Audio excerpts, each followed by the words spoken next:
고민정과 같은 내분 유발자들이 결국 최후를 맞이하고 있습니다. 이미 자신이 지금 무엇을 해야 하는지 모르는 정치인이 국민들의 선택을 받을 수야 있겠습니까? 국민 지지도가 떨어진다.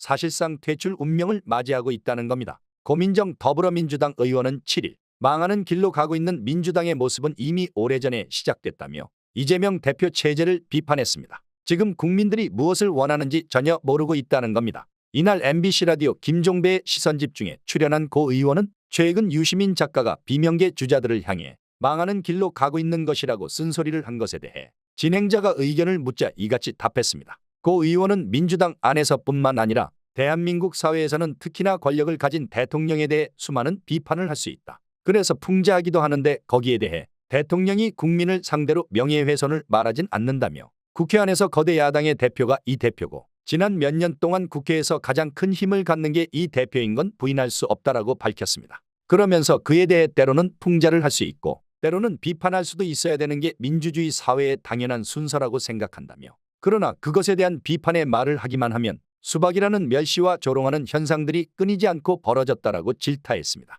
윤석열 대통령을 비판하지 않는 국민의힘의 모습과 현재 민주당이 비슷하다고도 주장했습니다. 비교를 참 이상하게 하죠. 다행히 윤 대통령만큼 이 대표가 폭압적이고 폭력적이고 그러진 않아서 그래도 다행이기는 하지만 그 현상은 크게 다르지 않다고 생각한다고 했고요. 주변에 있는 사람들이 명비어 천가에 대해 반대 목소리를 내든지 혹은 국회의 역할을 이렇게 해달라 의견을 내면 다 잘라버리고 손가락질한다면 어떻게 비판을 할 수 있겠나라고 물었습니다. 이어 입틀막의 현상이 우리 당 안에서도 벌어지는 건 이미 오래전부터 벌어진 일이라고 생각한다며 저에 대한 공격들 그리고 페이스북 댓글들은 이미 제가 보기가 너무 어려운 지경이 된 건 오래됐다라고 토로했습니다. 유시민 작가를 향해선 수박머리가 한창일 때 어떠한 역할을 하셨나라며 대한민국이 증오와 혐오의 사회로 치닫고 있는 것에 대해서 이걸 막기 위한 어떠한 노력을 하셨는지를 오히려 되묻고 싶다라고 했습니다. 최근 이준석 개혁신당 의원이 동덕여대 문제와 관련해 토론을 제안한 데 대해선 응하지 않겠다고 고 의원은 밝혔습니다. 고민정 의원을 비롯한 이상한 행보를 가진 민주당 정치인들한테 묻겠습니다. 당신들을 향한 비판이 단순히 이재명을 비판해서 나오는 말이겠습니까? 지금 뭐가 필요한지 국민들이 뭘 원하는지를 모르기 때문에 나오는 비판이라고는 생각해 보지 않으셨습니까? 내란만큼 나쁜 게 내분을 일으키는 자라고 생각하신다면 구독과 좋아요로 여러분의 민심을 표현해 주십시오. 근데 이제 왜 꼭 이재명이어야만 내가 하면 더 잘할 수 있어 이런 사람이 있을 수 있잖아. 네. 있잖아요. 많아 보이던데요. 다 나와 지금.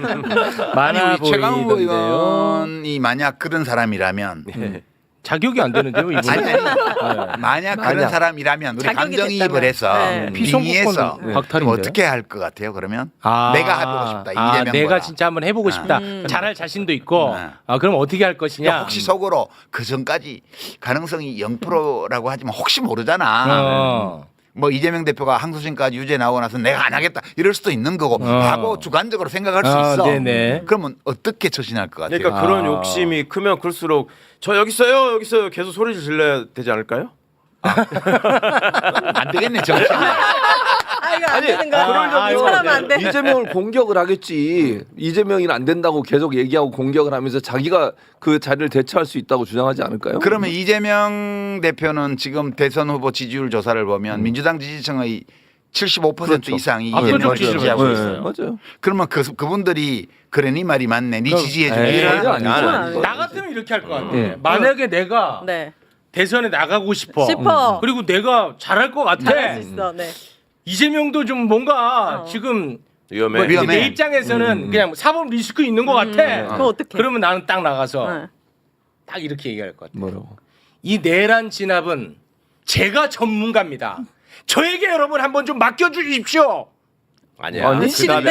아니, 어때? 원하시는 답은 아니라고. 조금 나. 제가 이재명 대표가 좀 밖에 대통령이 안 돼. 돼야 된다고 생각한다. 그리고 최선을 다해서 돕는 거죠. 그러다가 안 되면 사람들이 자연스럽게 네가 제일 열심히 했으니 이재명 대표가 그렇지.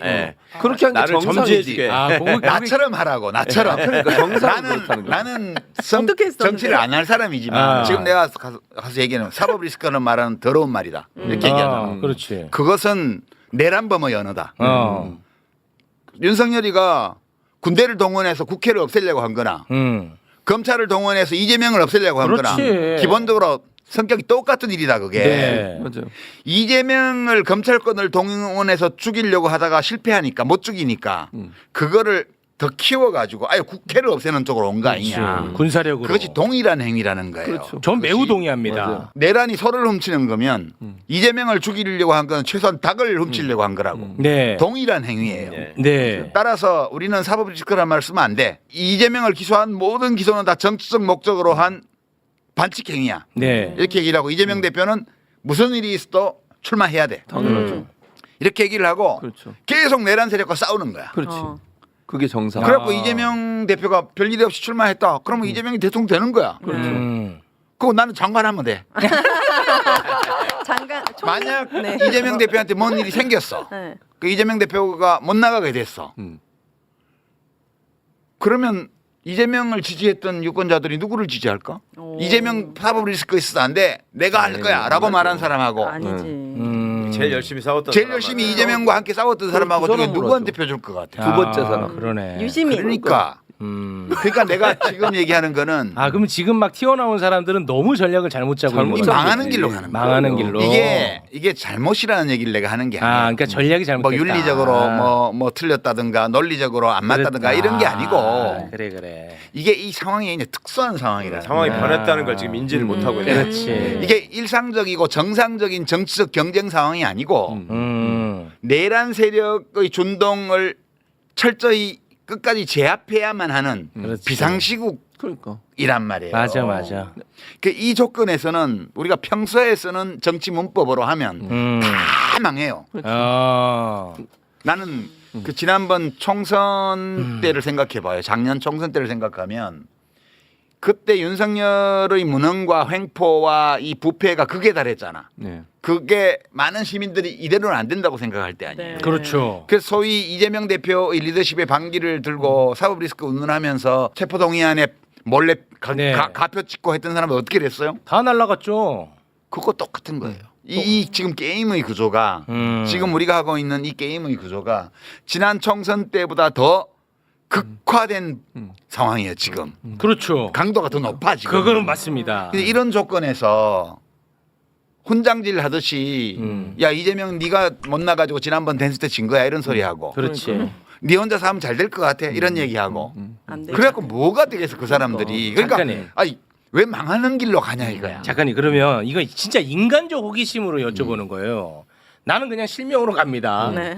김부겸 전 총리 정말 안 해본 거 없이 다 해본 분입니다. 예. 그럼 어떻게 보면 정치 너무 잘 알겠지. 그리고 심지어 똑똑하겠지.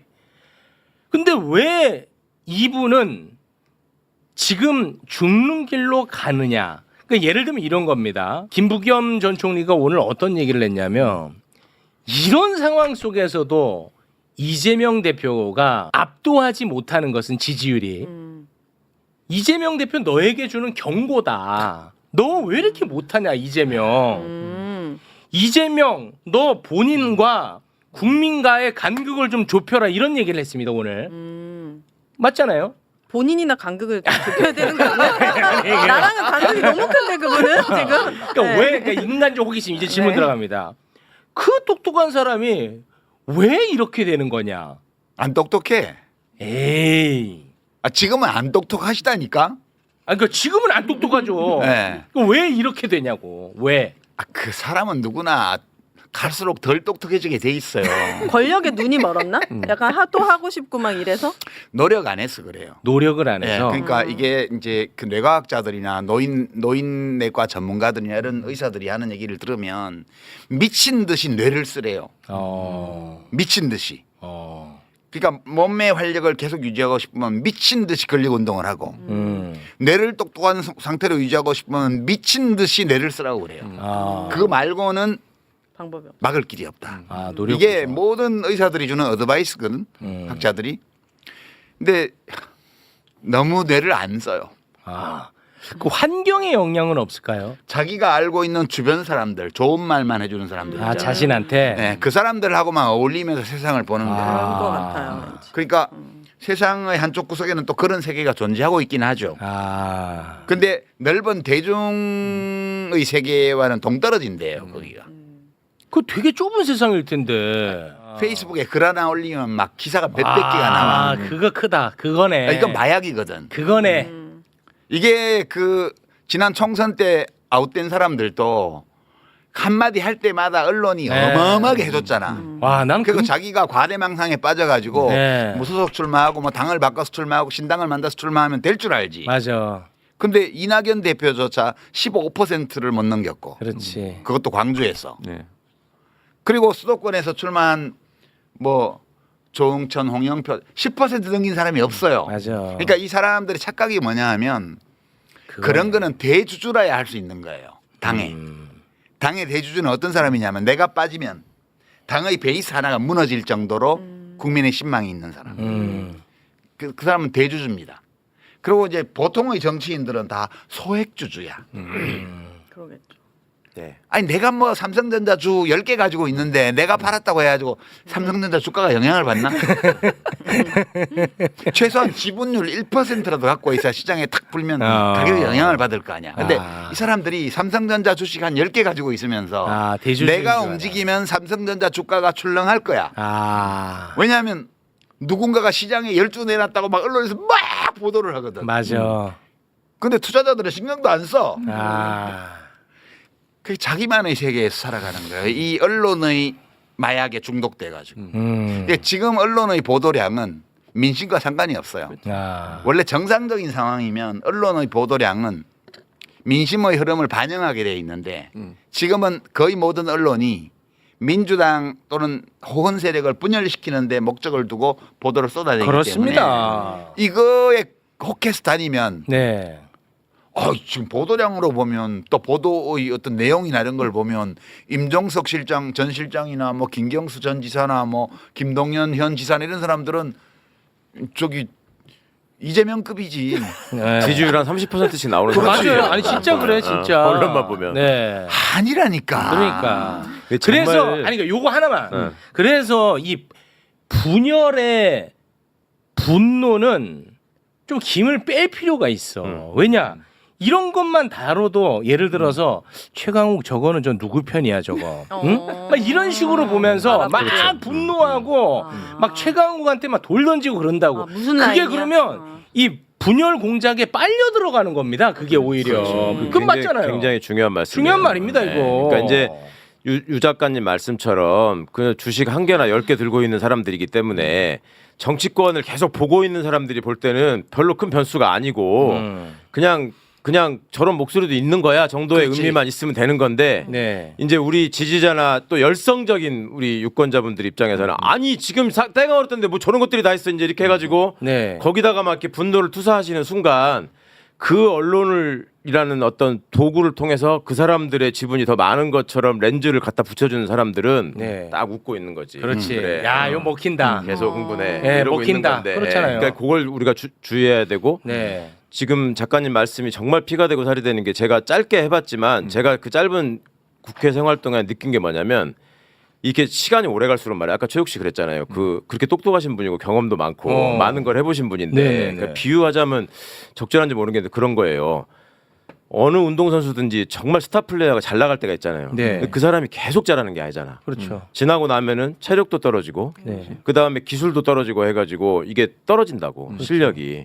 정치인들은 제가 보니까 가면 갈수록 아까 말씀드린 것처럼 뭔가 시대 정신을 읽고 또 시대하고 조응하면서 국민들의 지지를 바탕으로 되게 대주주로 커가는 사람은 아주 극소수고 대부분의 경우는 그 안에서 내가 국회의원을 몇 번 더 하느냐 그리고 그걸 바탕으로 어떤 자리를 더 가느냐 이게 현실적인 목표인 경우가 많아요. 근데 그걸 하다 보면 계속 선거를 하거든요. 당내 선거도 하고 지역에서 선거도 하고 또 지자체 가가지고 선거도 하고 막 하잖아요.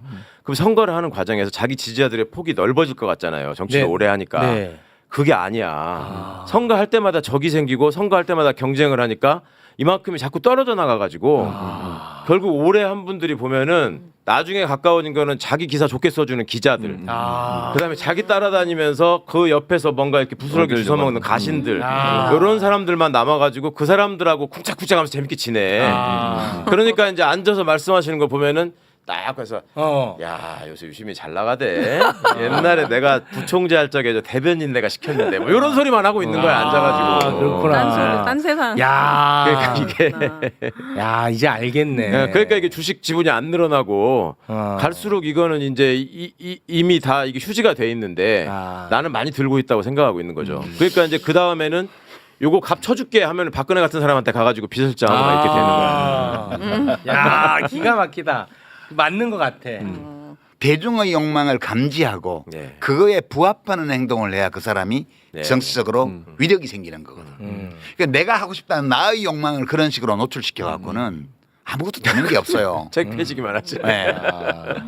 그 보세요. 지금 이제 우리가 이 바둑을 예를 들면 인공지능이 없던 시대의 바둑하고 인공지능 시대의 바둑이 완전 다릅니다. 지금. 어떻게요? 그게 예전에는 3-3에 뛰어들고 이런 거는 하지 말라 그랬던 거예요. 근데 인공지능이 나와서 확률 계산을 다 하니까 무조건 3-3을 파는 게 낫다. 그래서 지금 다 프로들이 3-3을 팝니다. 그냥 우리 인공지능 없던 시대에 최고수가 이제 이창호, 이세돌 이런 사람들을 우리가 세계 최강 네. 바둑 선수였잖아요.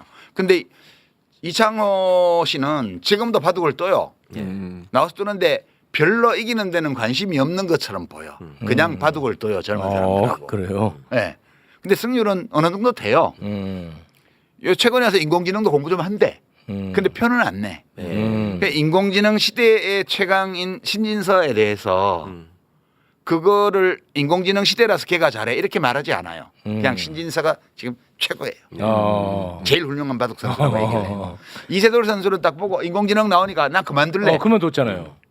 나하고 비슷하다. 뭐야. 그러니까 이게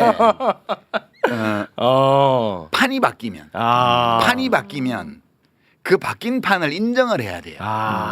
지금 이제 오늘 좋다. 네, 이 사람들이 하는 걸 보면 오늘 방송 좋아. 우선 이제 내가 하나씩 해볼까 평을. 너무 좋은데. 이거 좀 오폭풍 없을까? 아니야. 이건 해야 돼. 너무 좋은데. 자 우선 그럼 현직부터 해보시죠. 김동연 경기지사. 이분은 해야 그냥 돼. 이재명 대표한테 붙어가지고 지사된 사람이잖아. 그렇죠. 그거는 뭐 솔직히 뭐 대선 부인하기 출마 어려워요. 이렇게 했다가 단일화 그 네. 무슨 단일화 깜도 아닌데 단일화 조건으로. 이렇게 거기서 밟아가지고 그리고 민주당으로 들어와서 공천 받아가지고 그렇게 해서 경기지사 된 거잖아. 뭐 부인하기 어렵죠. 이재명 대표 지지자들이 그 경기도에서 대선 패배를 굉장히 분해하면서 네. 김동연 지사를 엄청 밀어가지고 겨우겨우 이긴 거 아니에요? 맞습니다. 네.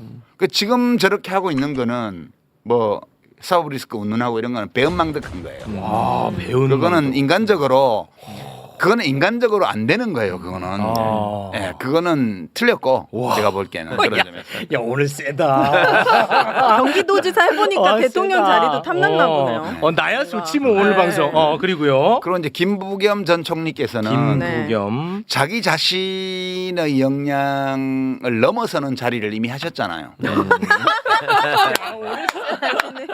역량을 넘어서는 역량. 그 문재인 대통령이 자기 자신을 알아봐주고 그 총리까지 기용해준 것에 대해서 정말 감사히 여기고 나라를 위해서 그 시기 동안 일했던 것을 기쁨으로 간직하면서 행안부 장관도 하고 총리도 하고 하지 않았어요? 네, 그거. 이제 그러면 많이 했네. 이제는 저 무심하게 바둑두는 이창호 국수 구단처럼 뭐 젊은이들하고 바둑두면서 저도 그렇지. 오늘 많이 배웠습니다. 이런 자세로 살아가시는 게 얼마나 좋겠어요? 아니 정계 은퇴 선언도 하셨어요 실제로.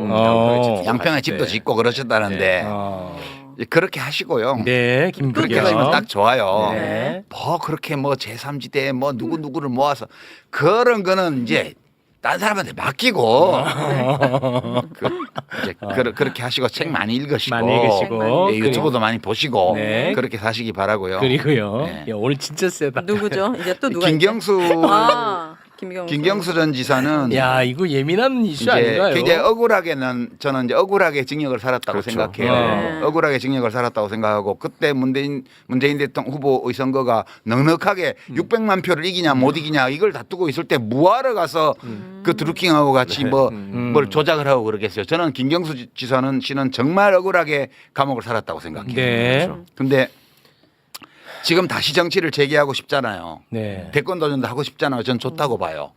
그러면 지금 이 국면에서는 네. 착한 2등이 되는 전략을 써야 돼요. 아. 이제 굿 루저. 아. 졌는데 도전하는 건 좋아요. 경선도 나가고 난 좀 바람직하다고 봐요. 네네. 근데 지는데 진 줄 알고 하는데 이 과정 속에서 자기를 선보이고 아. 그다음에 이 경선을 재미있게 만들고 그리고 패배했는데 굉장히 좋은 모습으로 이렇게 저 사람 다음에 한번 눈여겨봐야 되겠는걸 라고 사람들이 생각할 수 있도록 하는 방식으로 해야 되는데 지금 이미 그 기회를 반 넘게 상실했어요. 이번 요 며칠간의 반 넘게 행위로. 상실했어요. 예.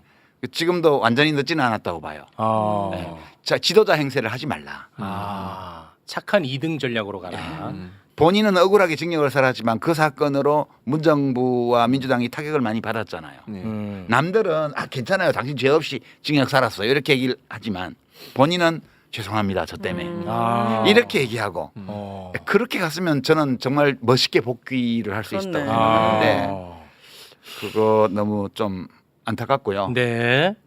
다 저하고 잘 아는 사람들이고 진짜 한 시대를 같이 그럼요. 헤쳐나온 사람들이에요. 동지처럼 다. 같이도 야. 모르셨는데. 근데 그럼에도 불구하고 이렇게 말씀하시는 거 보면 참 못됐어. 그러니까 내가 안 만나잖아요. 비평을 가끔 하니까 맞아. 민주당 이게 중요해. 정치인들을 안 만납니다. 이게 중요합니다.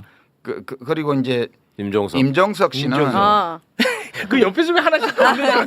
가만히 계세요. 임종석 씨는 임종석. 지난 총선 때 이미 그 민주당 당원이나 지지층한테는 가입표가 났어요. 이미. 예, 그때 그러는 게 아니에요. 그때 험지를 갔어야 돼요. 네. 떨어지더라도. 그러니까 자기 원래 하던 지역구에 다시 가려고 했다는 거는 당 지도부에서 말하자면 당시에 그 전략직으로 이미 선포를 해놓은 지역에 가서 네. 깃발 꽂고 했기 때문에 그거는 당인으로서 하면 안 되는 일이었어요. 그때 이미 그 다른 직급을 모색해 보는 게 좋을 것 같아요. 직업. 직업을 전하네.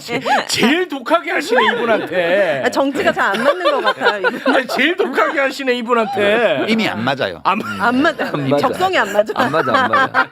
와 제일 독하게 하신다고 이분한테. 그렇게 하면 좋을 것 정리가 같고. 됐네요. 아니 내가 뭐 무슨 나쁘다 이런 뜻으로 아, 하는 게 그런 건 아니에요. 아니고. 사람은 되게 잠깐 쓰이는 존재거든요.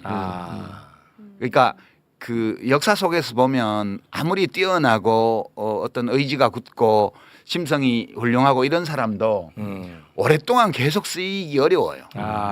이게 잠시 쓰이면 그걸로 만족하는 게 좋아요. 이게 다 쓰였던 사람들이잖아. 그렇죠. 한번 쓰였으면 더 쓰일 수 있으면 더 좋겠지만 네. 그것만으로라도 만족하는 게 좋다고 봐요. 저는 아. 그렇게 보는 입장이고 네. 누가 하나 더 남았나? 또 있나? 김두관. 김두관. 가만히 좀 계세요. 김두관. 난 다 만나는 사람들이라서 그래. 김두관. 이분은 누구세요? 김두관 이분은 진짜 입지전적인 그럼요. 인물입니다. 이장부터 시작해가지고 와. 군수 하나씩 하면 장관까지 간 그리고 심지어 장관이요? 리틀 노면이라고 해가지고 대통령 이름이 언급될 정도로 그 김두관 씨는 그러니까 이제 87년 6월 항쟁이 나고 나서 어떤 사람들은 공장에 남아서 노동운동 쪽으로 그냥 남았고 어떤 분들은 시민단체를 조직해서 시민운동 쪽으로 나가고 또 한쪽은 언론 한겨레 신문 같은 거 만들어서 언론 쪽으로 가고 또 하나는 정치로 들어와서 그때 평화민주당으로 들어와서 쭉 이어진 노무현 대통령 이해찬 대표 뭐 이런 분들이 그렇게 한 4갈래 정도로 흩어졌습니다. 네. 근데 그때 사람들이 주목하지 않았지만 지역운동으로 들어간 사람들이 있어요. 지역운동. 예. 그러니까 이제 그때 김두관 씨는 가서 시골 이장을 한 거예요. 남해군에 가서. 그거로 시작해서 지역운동을 시작을 해가지고 군수를 하고 그리고 이제 노무현 대통령이 발탁해서 행정자치부 당시에 지금 행안부죠 장관을 하고 최연소 장관으로 첫 내각에 들어갔죠. 입지전적인 인물이고요. 아주 훌륭한 인생을 살아온 분이세요. 네. 그런 분인데 지난번에는 이제 선거에서 좀 아깝게 낙선을 했고 그래서 다시 또 재기를 해야 돼요. 아직도 60대 중반밖에 안 됐기 때문에 할 수 있는 시간이 좀 남아 있는데 지금은 이 역할은 아닌 것 같다. 나는 그렇게 생각해요. 이 뭐 대권 이거는 대권은 아니다. 그거는 이미 대중의 평가가 끝났다. 네, 그거는 이미 이제 지난 과정을 통해서 훌륭하고 높게 평가해야 될 부분이 많이 있는 인생을 살았지만 지금 이 흐름에서 귀하가 그건 아닌 것 같아요라는 평가를 받았다고 봐야 돼요. 아. 근데 인정하기가 쉽지 않겠군요. 예, 그게 쉬운 일은 아닌데 아. 벌써 쓰였잖아요, 여러 번. 아. 그러니까 저는 과한 욕심을 내는 게 아닌가? 과한 어떤 의욕 이런 게 있는 거 아닌가 좀 안타까운 마음. 다 안타까워요, 이분들은. 다 안타까워. 예, 다 안타까운데. 그렇죠. 다 훌륭한데. 예. 아, 근데 저는 진짜 화가 나는 건 뭐냐면 우리는 윤석열이라고 하는 시대의 거학과 함께 싸워왔단 말이에요. 그렇지. 그런데 항상 보면 선거 때만 나오는 정치인들이 있어요. 아, 그건 선거 때는 나올 수밖에 없지. 아니 선거 때 나오는 걸 뭐라고 하는 게 아닙니다. 예. 선거 때만 나오는 정치인을 뭐라고 하는 거예요. 거학과 싸울 때 뭐 했냐. 저는 그런 생각이 그러니까 들거든요. 그러니까 솔직히. 지금 말씀 유 작가님 설명하신 네. 그분들이 과연 아니 뭐 누구라고는 말하지 않았습니다. 네, 저는. 탄핵 정국이나 비상겸 선포 정국에서 정말 윤석열에 대해서 강한 비판을 하면서 앞장서서 싸워왔냐 이 부분에 의문이 있는 거잖아요. 아니, 그거는 이제 대중의 평가와 관련되는 대목이고 네. 그거는 뭐 우리가 잘 모르지만 뭘 했을 수도 있죠. 그래서 현실 감각이 자꾸 떨어진다는 지적을 해주시는 거고요. 그러니까 내가 펠레였는데 지금 현대 축구 전술에다 펠레 갖다 놓으면 아무것도 못 하거든. 뭐안 먹히겠죠. 근데 나는 계속 펠레인 거야. 그런 게 이제 알겠습니다. 고민정 의원의 어떤 개인적인 인연이나 또 과거부터 쭉 생각해왔던 것들을 아마 정리해서 네.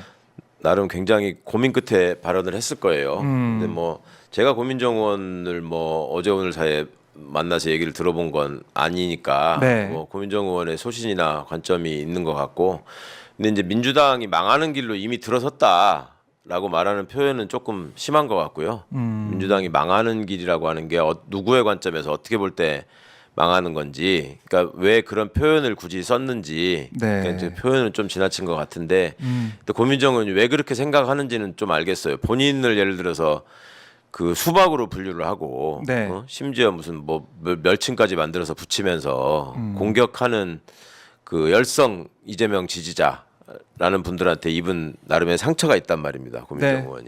그러니까 이제 그런 점에 대해서 그 무조건 본인이 잘못했으니까 그냥 감당하고 견뎌라 이렇게 말하는 것도 가혹한 일이고, 고민정 의원의 입장에서도 뭔가 항변을 하고 싶은 생각, 또 그럴 필요가 있었을 것 같고요. 네. 그리고 민주정당이라고 하는 것이 대선이라는 게 지금 언급하는 게 과연 적절한 것인지에 대해서는 저는 좀 부정적인 입장입니다만은, 현실적으로 볼 때는 지금 머릿속에 다들 대선을 염두에 두고 정치인들이 움직이고 있고, 네. 지지자들도 그걸 완전히 빼놓고 생각할 수는 없잖아요. 그러니까 가장 중요한 과제가 이 내란 세력을 진압하고 확실하게 뿌리를 뽑아내는 거, 이게 이제 우리가 지금 직면한 이 시대의 가장 큰 숙제이자 현안이 되긴 했습니다만은, 네. 그거를 실행하는 방안과 대선 일정이나 대선의 결과가 굉장히 밀접하게 지금 맞물려 있단 말이죠. 그러면 선거를 앞두고서는 항상 선거에 뛰어들고 싶은 사람들의 어떤 모습이 보이는 거고, 그러면 그 사람들의 면면을 보면서 내가 지지하는 확고한 입장이 있는 분들은 그 상황에서 그 사람들이 적으로 느껴지는 것이고, 그러면 그 적으로 느껴진다고 하는 부분이 이성적인 판단에 의해서 적을 식별하는 것보다는 선거판이라는 어떤 상황이라는 게 벌어지게 되면 감정적으로 더 판단하거든요. 그러니까 안 그래도 지금 윤석열 정부의 이런 폐악질 때문에 화가 나 있는 상태에서 지금 시민들은 마음이 급한데 왜 이게 빨리 정리돼야 되는데 저들의 저런 뭉기적거리는 저 침대 축구에 우리가 끌려가야 되느냐 하는 답답함과 불안함과 분노가 있는 것인데, 예. 그 문제에 대한 해법을 좀 먼저 제시하고 시원하게 좀 얘기를 하면서 대선 얘기를 좀 뒤에 갔다가 조금 자기 입장을 포함해서 붙이는 걸로 했으면 더 좋을 텐데, 그 얘기보다는 자기의 입장을 드러내가지고 소위 대선 주자로 나를 좀 인정해 주세요 를 하려고 하는 지금 생각들이 앞서게 보이지 않느냐, 이런 데서 오는 실망감이나 분노인 것 같아요. 네. 그러니까 지금 예를 들어서 민주당이나 민주진보 진영을 지지하고 나는 저쪽에 그 내란 세력이 내세우는 후보는 누가 되더라도 절대로 찍을 수 없다라고 생각하시는 분들한테, 그러면 민주당은 앞으로 지금부터 대선이 끝날 때까지 그냥 이재명 대표 혼자서 계속 독주하면서 혼자서 계속 모든 비판과 화살을 맞아가면서 그거 다 해치고 어차피 내란 세력을 진압하는 과정이니까 혼자 가가지고 그러면 단일 후보로 추대돼가지고 대통령 되는 게 가장 옳은 길입니까? 라고 물으면 그거에 대해서는 선뜻 그렇게 해야죠 이렇게 말씀하실 분들은 그렇게 많지 않은 것 같아요. 그렇지만 또 다른 한편으로 조금만 측면을 바꿔서 보면 그럼 이재명 대표 아닌 사람이 지금 민주진보 진영에 강력한 대선 후보가 될 가능성이 있는 사람이 있냐? 그럼 딱히 또 없는 것도 사실이잖아요. 그 현실적으로 이재명 대표 보면. 워낙 압도적인 지지를 받고 있을 뿐만 아니라 네. 그간에 이재명 대표라는 사람이 그냥 개인 이재명의 정치인으로서의 어떤 위상을 갖고 있는 상황이 아니에요. 지금 시대가 이재명 대표를 어찌 보면 시민들이 자기 주권을 통해서 세상을 바꿔보고자 하는 제대로 된 나라를 만들어보고자 하는 상징적 존재로 이미 자리매김이 됐어요. 몇 번의 죽을 고비를 넘기면서. 그러니까 네. 그런 상황들이 이재명 지지의 기반이란 말이죠. 그러면 거기에 필적할 만한 서사나 희생을 한 사람이 누가 있느냐. 그건 없잖아요. 그렇게 필적할 만한 사람은. 각자 나름대로의 서사나 희생들은 있지만 그런 게 없기 때문에 그거를 열성적으로 지시하시는 분들이나 아니면 비판적으로 바라보시는 분들이나 다들 어찌 보면 공통되게 공유하고 있는 지점이 있다고요. 네. 그런데 그 지점들을 저는 이재명 대표가 정확하게 지적해내는 그 글을 쓰셨다고 봐요. 그 백화제방 얘기를 하면서 네. 들판에 꽃이 흐드러지게 피어져 있는 그리고 다양성 속에서 그 건강성을 담보해가지고 승리하는 거 그거는 이재명 대표의 지론이기도 하고 네. 그러니까 이제 그런 모습들이 바람직하고 아름다운 모습이라는 거 누구나 다 인정하는 것이고 그리고 또 그런 측면에서 지금 원탁회의를 제안한 조국혁 신당의 제안을 받아들여 가지고 거기에다가 개혁신당까지 참여하라고 요청을 한 상황 아닙니까? 네. 그러니까 지금 이재명 외에는 다른 무엇도 싫고 나는 다른 무엇도 다 용납할 수 없다라고 생각하시는 분들의 입장에서는 그러면 민주당 지도부가 결정을 해서 개혁신당에다가 원탁회의에 참여해서 헌법 수호, 헌정질서 수호 세력으로서 일원이 되라. 또 반내란 세력으로서 그 정체성을 똑바로 해라. 이렇게 얘기하는 것 자체가 그러면 그것도 이물질을 데려다가 하는 타협이나 쓸데없는 모습으로 보이시는 건지 그건 아니잖아요. 그건 분명히 확장을 위한 길, 그다음에 선거 승리를 위한 중요한 어떤 전략적 포인트 가운데 하나라는 것들은 또 다 아시거든요. 이해하시거든요. 그런데 원래 이제 때리는 신우이보다 말리는 신우이가 더 밉다라는 말이 예전부터 있었던 게 네. 그런 거잖아요. 내 편으로 알았는데 딴짓하는 것 같으면 더 미운 게 있고 네. 그리고 이제 민주당 지지자분들한테 좀 깊은 트라우마 같은 게 있죠. 그 가장 큰 트라우마가 대선 패배죠. 우리가 어쩌다가 그 아슬아슬하게 그 차이로 져가지고 저런 불안당도 아니고 뭐라고 표현할 말을 찾을 수 없을 정도의 저 사악한 인간한테 네. 이 고통을 받고 나라를 이 꼴로 만들어야 되냐는 데서 오는 깊은 상처가 있다고요. 이제 그게 너무 깊다 보니까 이 선거를 우리가 반드시 이겨야 된다라는 열망이 이 선거를 어떤 전략을 통해서 차분하게 힘을 모아서 이겨야 되느냐 하는 것보다 지금 훨씬 더 커져 있는 거죠. 그 크기가. 그러니까 지금 상황에서는 뭐라고 무슨 얘기를 해도 지금 네가 그런 소리 할 상황이냐. 윤석열은 지금 저렇게 머리 다듬고 나와가지고 매일 저렇게 헛소리 하고 있는데 이렇게 보이실 수밖에 없는 측면이 있어서 예. 그러니까 김경수 지자도 나름 선의를 가지고 어떤 단결된 힘을 모아서 단합해가지고 좀 파일을 키워가지고 이깁시다라는 취지로 얘기를 이제 했다 하더라도 계속 이제 그런 설명을 하고 있어요. 네. 김경수 지사가 어제 방송에서 오늘 계속 뭐 하더라고요. 그렇게 하더라고요. 예. 근데 이제 그때 그런 마음을 표현하는 과정에서 좀 현실인식이 떨어진 면이 있었죠. 이제 아하. 그 치욕을 느끼고 떠난 사람한테 사과해라 이 부분은 그게 그 치욕이라는 있었죠. 단어가 주는 네. 그런 어감이 주는 상처, 그다음에 사과를 도대체 어느 방향으로 누가 해야 되냐라는 거에 대한 그런 실망이나 분노는 당연히 이제 본인이 감수하고 그 부분을 어떻게 진심을 통해서 극복할 수 있을 것인지 자기 진짜 마음이 정권 교체에 있는 것인지 네. 아니면 이재명 교체에 있는 것인지 이거를 이제 입증할 책임이 김경수 지사한테 생긴 것이고 그렇네요. 다른 소위 대선 경선이나 대선 본선을 염두에 두고 있는 분들이 지금 민주 진영에서 뛰고 있다면 네. 그분들한테 똑같은 숙제가 지금 주어진 겁니다. 그러니까 당신이 지금 어떤 것을 가장 원하는지를 먼저 우리한테 확실히 밝혀라. 예. 우리가 그걸 판단할 것이다. 그 말씀을 저는 하시는 거라고 봐요. 근데 지금까지 우리가 볼 때는 너는 지금 정권 교체 그다음에 내란 세력 진압보다는 이재명 교체가 우선인 사람인 것처럼 보인다. 우리가 보기에 그거는 우린 절대 용서 못한다. 이런 말씀들을 하시는 거죠. 네. 네. 그게 다 지금 이제 국민들 특히 이제 내란 이 종식 네. 내란을 끝내길 원하는 우리 국민들이 바라는 거고 우선순위가 다 있는 거 아니겠습니까? 그렇죠. 네.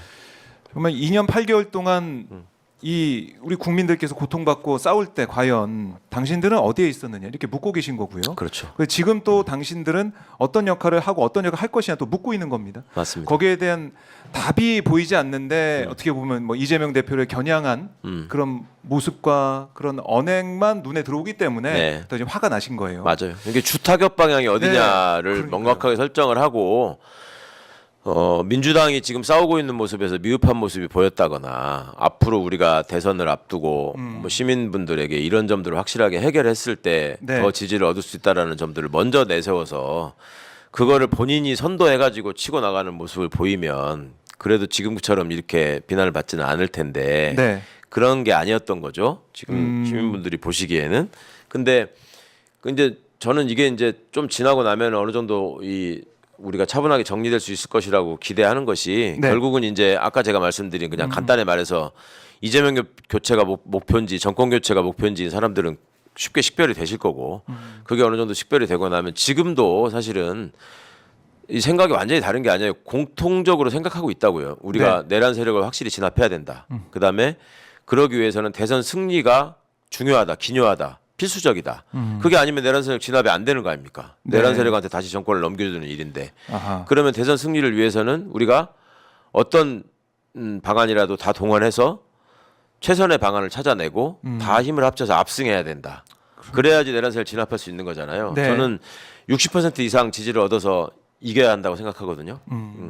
지금 뭐 51대 49 이래가지고 또 고개 쳐들고 뭐가 어떻고 또 합니다. 그러니까 그렇게 하려면 이제 그런 방안을 먼저 제시하고 앞장서서 힘차게 싸우고 이런 네. 모습을 통해서 지지를 얻어가려고 해야죠. 그리고 이제 그런 부분에 대한 어떤 공감대가 있기 때문에 일의 선우만 좀 가릴 줄 알면 네. 윤석열 탄핵이 끝까지 완결되고 윤석열과 김건희가 쓴 혈세도 전액 강제 회수해야 한다고 생각하신다면 구독과 좋아요 부탁드립니다. 여러분의 민심이 표현되어야 할 때가 됐습니다. 시사소담이 24시간 365일 여러분과 함께 싸우겠습니다.